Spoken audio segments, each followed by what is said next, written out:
Je vous salue dans le nom de Jésus-Christ, notre Seigneur. J'aimerais prier avant de commencer l'exhortation de ce soir. Gloire te soit rendue, Seigneur Jésus. Merci pour ce moment que tu nous donnes encore afin d'échanger de ta part.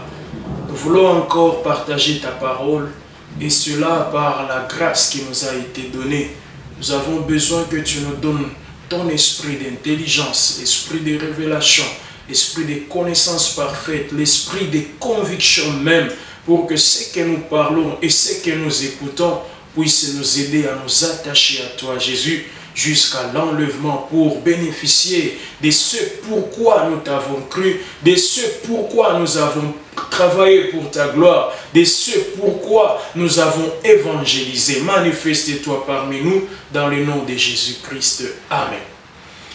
Nous voulons partager avec vous un sujet qui dit « C'est l'Esprit de Dieu qui prépare l'épouse à la rencontre de son époux Jésus-Christ. » Donc, sur la terre, il n'y a aucun homme, il n'y a aucun autre esprit qui a reçu le mandat de préparer l'épouse de Jésus-Christ. Il n'y a que l'Esprit de Dieu qui a reçu ce mandat-là de préparer l'épouse pour l'enlèvement. Et voilà pourquoi notre sujet dit, c'est l'Esprit de Dieu qui prépare l'épouse à la rencontre de son époux.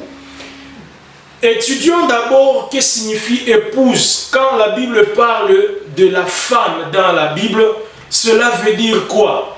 Si nous entrons dans l'histoire juive plutôt, nous allons comprendre que chaque fois que Dieu parlait de la femme, il disait par rapport à Israël, sa nation, la nation qu'il avait choisie parmi toutes les nations. Donc, bibliquement parlant, quand Dieu parle de la femme, il parle du peuple choisi. Cela, c'est la même chose dans l'Ancienne Alliance comme dans la Nouvelle Alliance. Lorsque dans l'Ancienne Alliance, Dieu parlait de la femme ou son épouse, il parlait d'Israël qu'il avait choisi parmi toutes les nations de la terre. Et même dans la Nouvelle Alliance, lorsque Dieu parle de son épouse, il parle de l'Église qu'il a préparée. Et la différence, c'est que, comme les dispensations diffèrent, dans l'Ancienne Alliance, lorsque Dieu parlait de son épouse ou de sa femme, là, on voyait le Père, Dieu, le Père, qui prenait Israël comme sa femme. Mais dans la Nouvelle Alliance, comme le Père n'est plus manifeste, c'est maintenant la dispensation du Fils. Alors, la femme dont on parle, ou l'épouse dont on parle dans la Nouvelle Alliance, il s'agit de l'Église, qui est l'épouse du Fils, pas l'épouse du Père. L'épouse du Fils, parce que le Dieu de la Nouvelle Alliance, c'est Jésus-Christ. Et on parle de la femme de Jésus-Christ, ou l'épouse de Jésus-Christ.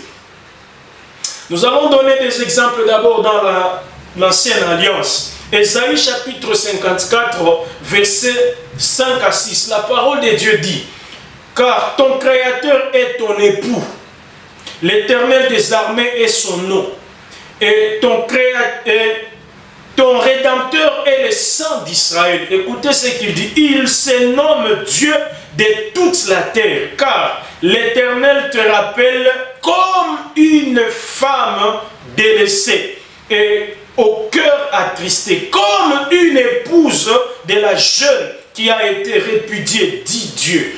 Quand nous lisons même Jérémie chapitre 3 ou Osée chapitre 2, chapitre 3, l'Éternel s'adresse à Israël comme à son épouse, sauf que dans ces contextes, comme à une épouse qui a commis l'adultère, à une épouse qui s'est prostituée, une épouse infidèle. Donc, quand la Bible parle de la femme, on voit un peuple choisi par Dieu. C'est le même exemple lorsque dans Apocalypse chapitre 12, on parle de trois personnages, la femme, l'enfant et les dragons. Beaucoup vont dans la doctrine catholique qui fait croire qu'il s'agit de Marie. Non, il ne s'agit pas de Marie. Le chapitre 12 d'Apocalypse nous parle des choses qui ont été avant même que Jésus ne vienne sur la terre, avant même que Marie ne soit née. Et aussi dans ces mêmes chapitres, on nous parle aussi des choses qui vont arriver avant que Jésus-Christ ne vienne établir son royaume sur la terre. Et c'est là que dans le terme eschatologique, nous parlons du retour de Jésus-Christ. Ce chapitre nous parle encore de la femme que le dragon suivait afin de tuer l'enfant et de détruire même la femme. Il ne s'agit pas de Marie, il s'agit toujours d'Israël. Israël comme l'épouse de Jésus-Christ, l'épouse de Dieu, l'épouse que Dieu a ornée de l'or, Dieu a rendu trop belle, mais qui à la fin s'est prostituée. Et lorsque nous lisons dans Ézéchiel chapitre 16, on nous fait voir comment cette femme qui est Israël, Dieu l'a rendue belle, mais à la fin elle s'est prostituée. Je vais prendre seulement quelques portions dans ce chapitre 16 du livre d'Ézéchiel. La Bible dit: tu devins d'une beauté parfaite, je t'oignis avec de l'huile, je t'ai donné des vêtements brodés, je t'ai ceigni de fin lin, et je t'ai couvri de soie. Je t'ai paré d'ornements. Je t'ai mis une couronne magnifique sur ta tête. Tu étais d'une beauté accomplie, digne de la royauté. Et ta renommée s'est répandue parmi les nations. Mais, écoutez la fin, mais tu t'es confié dans ta beauté et tu t'es prostitué. Là, on ne parle pas de Marie, on parle d'Israël, ce peuple duquel est venu le Fils qui était venu pour délivrer les nations, pour délivrer les peuples, pour délivrer tout le monde. On parle de Jésus. Jésus-Christ est venu de la femme de Dieu dans l'ancienne alliance. Jésus-Christ est issu d'Israël dans l'ancienne alliance. Israël, Jésus-Christ lui-même est venu d'Israël. Donc, quand Apocalypse 12 parle de la femme, on comprend que c'est Israël toujours, et du Fils qu'on appelle Jésus-Christ, et du dragon qui est Satan. On ne va pas entrer en profondeur parce que quand on va enseigner sur l'eschatologie, on aura encore à parler exclusivement du chapitre 12. Ce qui veut dire que le diable, d'ailleurs par rapport à Israël, il l'a organisé chaque fois, depuis l'aube de l'histoire israélienne. Le diable a cherché à détruire déjà la femme parce que il savait que d'Israël ou de la descendance d'Abraham viendra celui qui viendra l'écraser, la tête Jésus-Christ. Voilà pourquoi le diable a voulu, depuis le départ, le dragon a voulu écraser la femme, détruire la femme qui est Israël, exterminer Israël. Vous allez trouver que quand Israël a quitté l'Égypte, déjà le diable prédisposait le cœur d'Amalek pour détruire Israël. Pendant que toutes les nations avaient peur d'Israël à l'époque lorsqu'ils ont quitté l'Égypte, mais il y a un homme avec toute son armée qu'on appelle Amalek. Lui, il s'est levé, il a organisé son armée afin d'aller combattre Israël, de bloquer Israël, alors que toutes les nations qui avaient appris ce que Dieu avait fait d'Égypte, elles avaient peur. Mais Amalek avec son armée s'est levé pour détruire Israël. Amalek était le petit-fils d'Ésaü. Ésaü, vous le connaissez, grand frère de Jacob. Et Amalek a organisé son armée afin de détruire Israël, de tuer. Il a osé s'attaquer à Israël alors que tout le monde avait peur. Là, vous allez lire dans Nombre chapitre 20, lorsqu'ils arrivent à Édom. Nombre 20, 14 à 18, on parle de comment Moïse a envoyé les gens pour dire au roi d'Édom, s'il vous plaît, laissez-nous passer. Mais comme c'était les descendants d'Amalek, ils ont refusé et ils ont même attaqué Israël.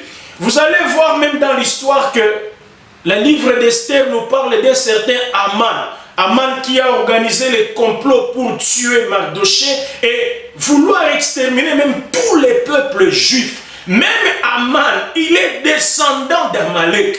Amalek est comme le diable qui a voulu tuer le peuple juif. Pourquoi le diable a suscité Amalek? Parce qu'il savait déjà que les Juifs ou Israël dans l'Ancienne Alliance, c'est cette femme-là de laquelle viendrait Jésus-Christ qui viendra pour sauver l'humanité et surtout qui viendra écraser sa tête. Donc quand on parle de la femme, on parle d'Israël dans l'Ancienne Alliance. Vous allez trouver que même quand Israël est arrivé au lieu de repos qu'on appelle Rephidim, c'est toujours Amalek qui l'attaqua. Là, nous sommes dans Exode chapitre 17, verset 8. Donc, j'ai voulu d'abord expliquer un peu qu'est-ce qu'est la femme dans la Nouvelle Alliance. C'est Israël dans l'Ancienne Alliance. C'est Israël. Le peuple juif, en général, était appelé la femme de Jésus-Christ, la femme de Dieu. La femme de l'Éternel. Lorsque nous arrivons dans la Nouvelle Alliance, nous trouvons que Dieu parle toujours de la femme. Et cette fois-ci, il dit que tous ceux qui auront cru en Jésus-Christ, tous ceux qui auront accepté son Fils qu'il a envoyé sur la terre, qui auront accepté sa parole, qui se seront confiés à lui, qui marcheront selon ce que Dieu veut, alors ils seront appelés l'église de Jésus-Christ ou épouse de Jésus-Christ. Et dans le terme beaucoup plus concret, nous parlons de l'église épouse pour la distinguer des autres églises sur la terre. Parce que Dieu utilise toujours le mot femme ou épouse pour parler de son église. Là, nous allons lire dans Éphésiens chapitre 5, verset 27. Éphésiens 5, 27, la Bible dit, afin de faire paraître devant lui cette femme. Jusque-là, on comprend pourquoi Dieu utilisait le mot femme ou épouse dans l'Ancienne Alliance et même dans la Nouvelle Alliance. Donc, la femme de Dieu dans l'Ancienne Alliance, il s'agit d'Israël. Le peuple Israël dans l'Ancienne Alliance que Dieu avait choisi comme son peuple qui s'est prostitué.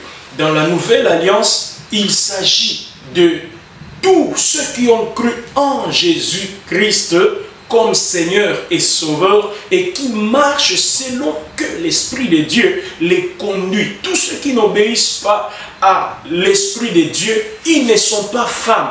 Et c'est là que on nous parle de 7 autres femmes. On nous parle de 5 vierges folles. On nous parle de la prostituée. On nous parle même de 7 églises dans Apocalypse 2, 3, avec les caractères qui ne reflètent pas le mari qui est Jésus. Les femmes qui ne se soumettent pas à leur maître. Nous allons lire un passage dans Ésaïe chapitre 4, verset 1er. Nous allons lire 3 versions. Ésaïe 4, 1er. La Bible dit dans la version second 21. La Bible dit, ces jours-là, 7 femmes s'empareront d'un seul homme en disant, nous mangerons notre propre pain et nous mettrons nos propres habits.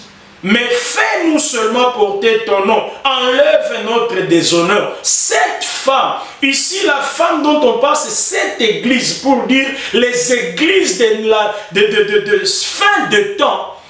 Elles porteront le nom de Jésus-Christ, mais à l'intérieur, Jésus-Christ ne sera pas prêché. Elles porteront le nom d'assemblée chrétienne, mais ce qui se fait ne reflète rien de chrétien. Elles porteront le nom de Jésus-Christ, mais les caractères, le Saint-Esprit ne sera pas celui qui conduit l'Église. Alléluia. Et la Bible précise, elles s'empareront. Donc, l'époux n'a pas épousé. Jésus-Christ ne les a pas prises comme femmes. Mais ce sont elles qui s'emparent de Jésus. Mais Jésus ne les a pas prises. Écoutez la version Semeur. Semeur dit, en ce jour-là, 7 femmes saisiront. Ce n'est pas le mari qui les saisit, mais elles manquent.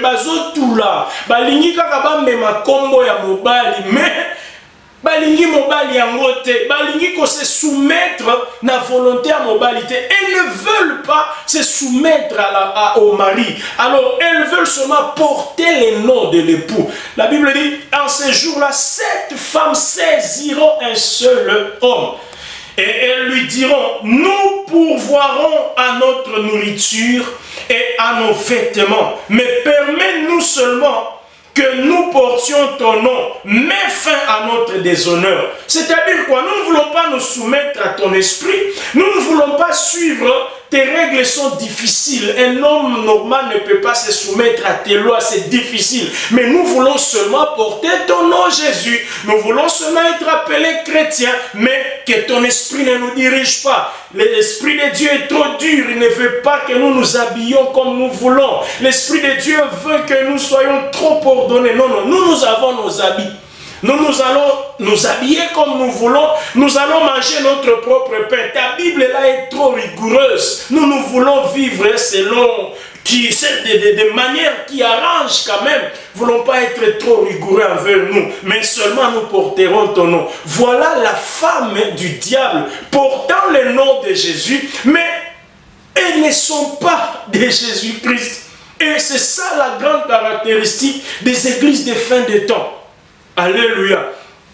Et parole de vie dit comment? Ces jours-là, 7 femmes s'accrocheront. Donc, elles viennent s'accrocher, mais le mari n'a pas aimé. Il ne les a pas invitées. Mais ce sont elles qui veulent s'accrocher. Écoutez, à un seul homme en lui disant, nous nous chargerons de notre nourriture. Non, c'est le mari qui nourrit sa femme.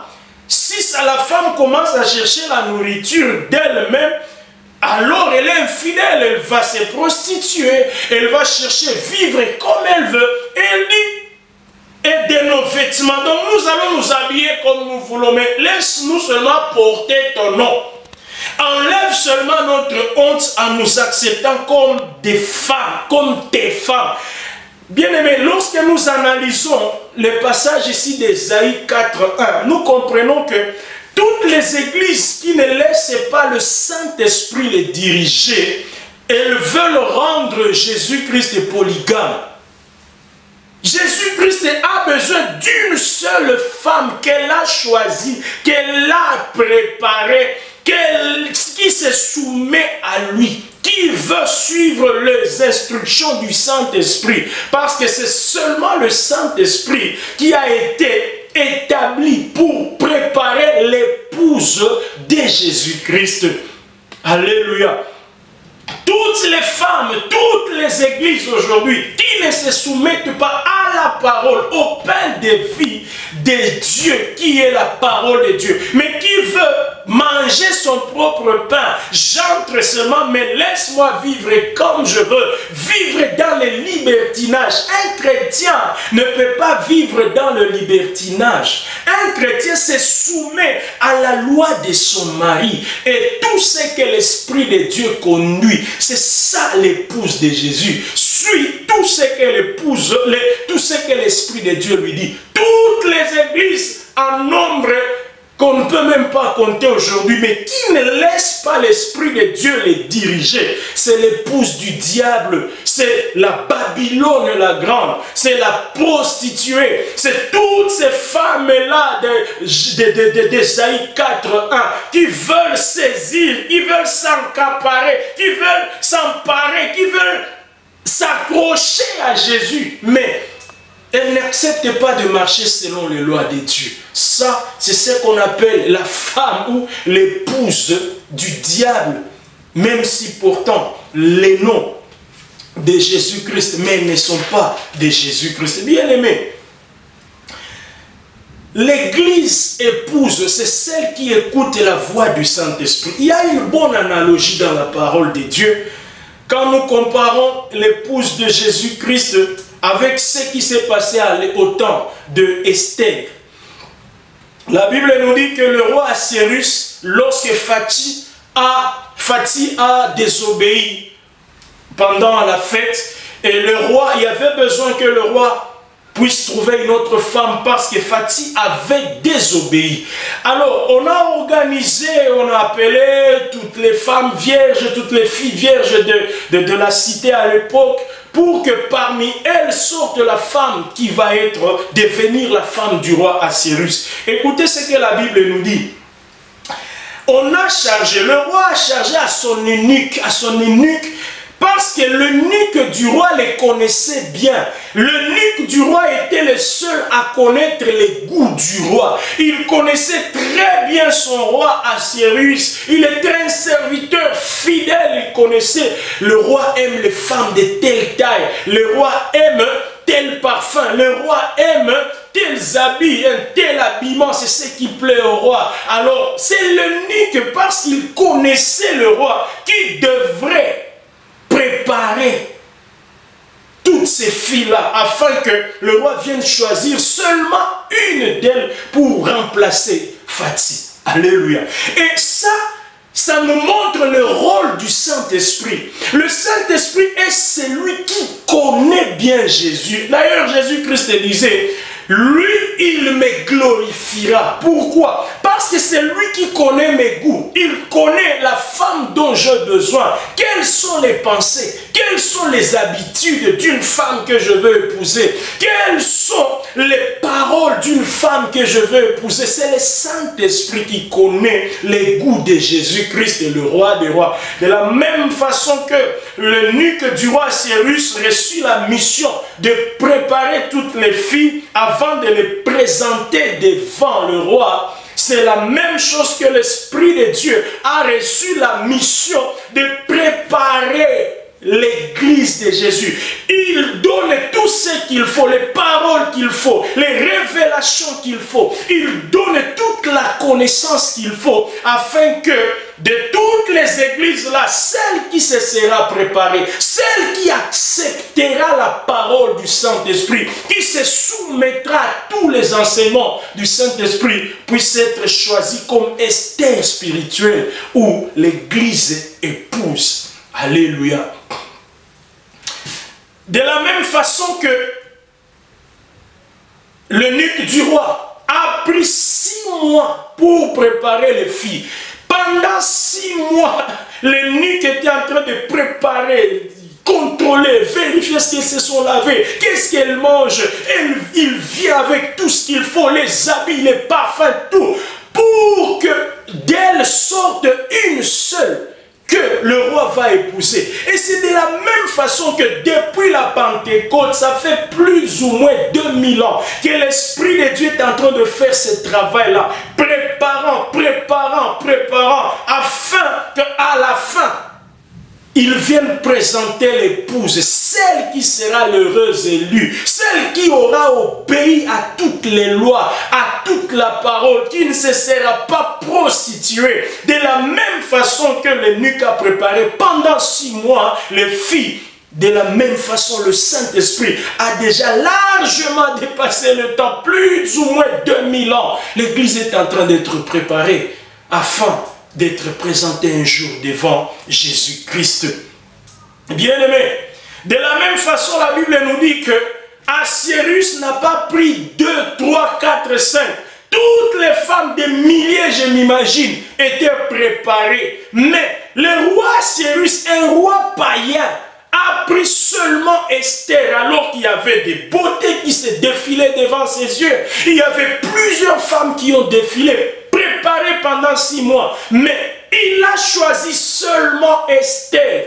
C'est de la même façon que Jésus-Christ, même si le Saint-Esprit prépare toutes les églises, le même message, il donne des révélations dans toutes les églises dans le monde, les églises chrétiennes. Mais Jésus-Christ n'épousera qu'une seule qui sera obéissante à ce que l'Esprit de Dieu dit. Jésus-Christ ne sera jamais polygame.